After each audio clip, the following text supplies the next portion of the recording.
ઠંડીને લઈને અંબાલાલ પટેલની આગાહી સામે આવી છે। કાલથી ઠંડી વધવાની પણ શક્યતા સેવાઈ રહી છે। આગામી 24 કલાકમાં રાજ્યનું હવામાન પલટાઈ શકે છે તો 5 ડિસેમ્બર સુધીમાં ઉત્તર ગુજરાતના ભાગોમાં ઠંડીનું જોર રહી શકે છે। અમદાવાદ ગાંધીનગરમાં પણ ઠંડીનું જોર રહી શકે છે તે પ્રકારની આગાહી કરવામાં આવી છે। આગામી 48 કલાકમાં રાજ્યનું હવામાન પલટાવાની શક્યતા રહેશે અને ઠંડી આવવાની શક્યતા રહેશે। લગભગ ડિસેમ્બરની બીજી તારીખથી ઠંડી આવવાની શક્યતા રહેશે, જેમાં ઉત્તર ગુજરાતના ભાગોમાં લગભગ 5મી ડિસેમ્બર સુધીમાં ઠંડીનું જોર રહી શકે। લગભગ લઘુત્તમ તાપમાન મહેસાણાના ભાગો અને બનાસકાંઠાના ભાગો તેમજ કેટલાક પાટણના ભાગો અને મહીસાગરના ભાગો, પંચમહાલના ભાગો, આ ભાગોમાં ઠંડીનું જોર વધારે રહી શકે। અમદાવાદ ગાંધીનગરના ભાગોમાં પણ ઠંડીનું જોર રહી શકે। માવઠાને લઈને અંબાલાલ પટેલની મોટી આગાહી 5 થી 10 ડિસેમ્બરમાં હવામાનમાં પલટો આવી શકે છે। ઉત્તર મધ્ય ગુજરાતના ભાગોમાં હવામાનમાં વધારે પલટો આવી શકે।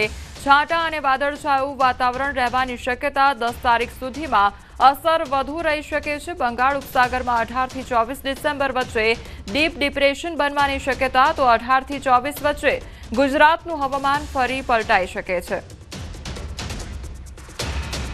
તારીખ 5મી ડિસેમ્બરથી 10મી ડિસેમ્બર વચ્ચે હવામાનમાં પલટો આવે અને આ પલટાની અસરના કારણે ક્યાંક છાંટા કે વાદળવાયુ થઈ શકવાની શક્યતા રહેશે।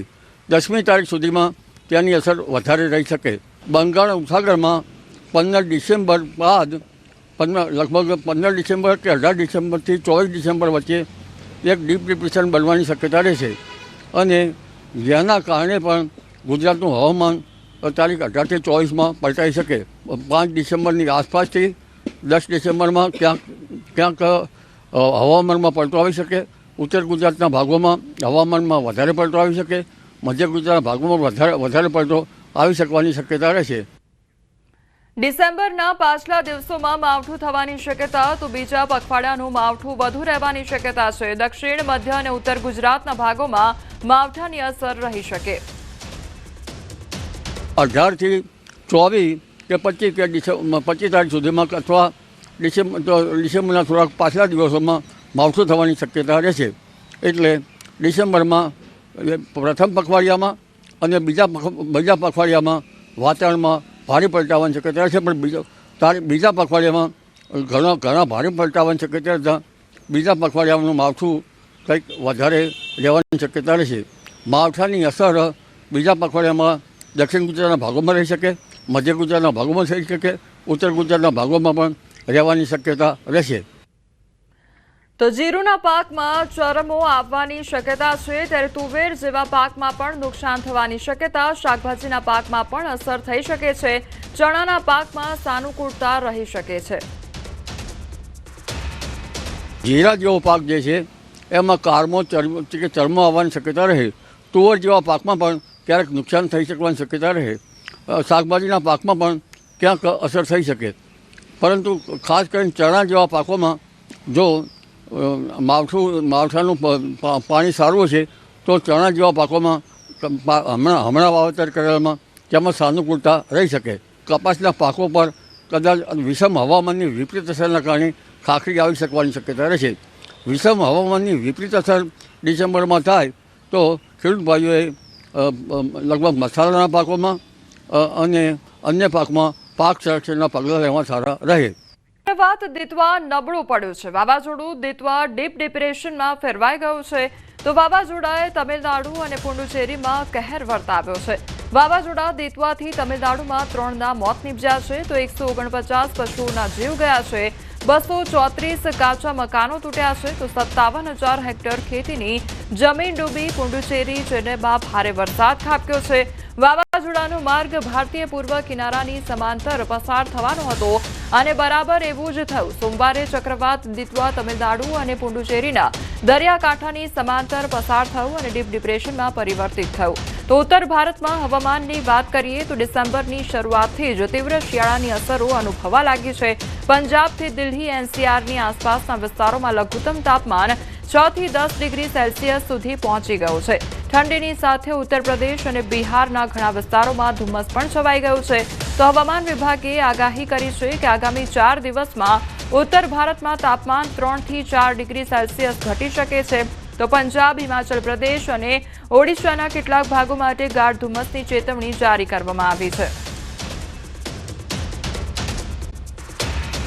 ઠંડીને લઈને હવામાન વિભાગની આગાહી કરવામાં આવી રહી છે। 1 ડિસેમ્બરથી 7 ડિસેમ્બર સુધી હવામાન સૂકું રહેશે। તો આગામી 7 દિવસ સુધી ઠંડીમાં કોઈ વધારો નહીં થાય।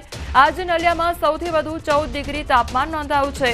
સૌરાષ્ટ્રના દરિયા કિનારે સામાન્યથી વધારે ઠંડીનો ચમકારો જોવા મળશે।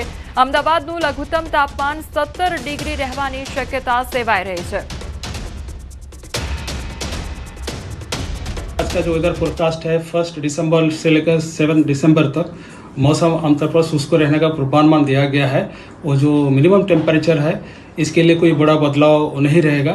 और जो मिनिमम टेम्परेचर अहमदाबाद के लिए आज मिनिमम टेम्परेचर का जो पूर्वानुमान दिया गया है 17 डिग्री सेंटीग्रेड के आसपास और आसमान मेनली क्लियर रहेगा। और मिनिमम तापमान जो रिकॉर्ड हुआ है अगले 24 घंटा में अप्रेसिवली फॉल हुआ है सौराष्ट्र कोस्ट रीजन में इन पार्ट्स एंड रिमेनिंग पार्ट्स कोई बड़ा बदलाव नहीं था।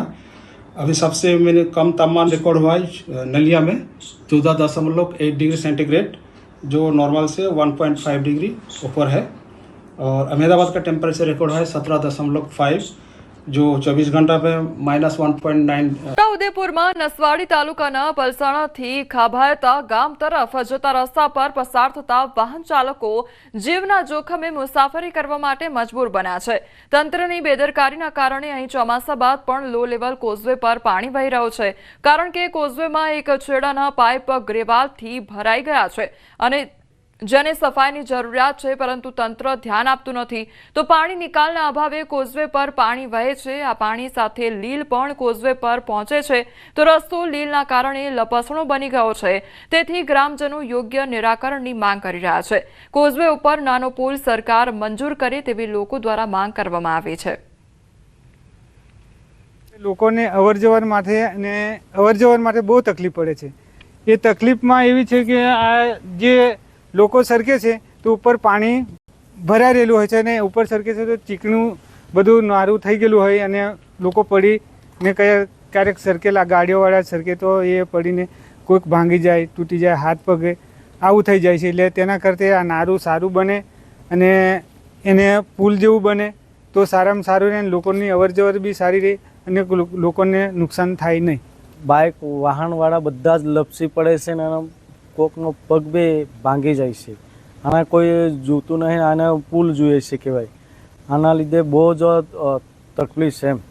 પાણીનો નિકાલ થતો નહીં એટલે માટી આવી જાય છે એટલે પાણી ઉપર પાણી જાય છે। અમારી પુલની માંગણી છે।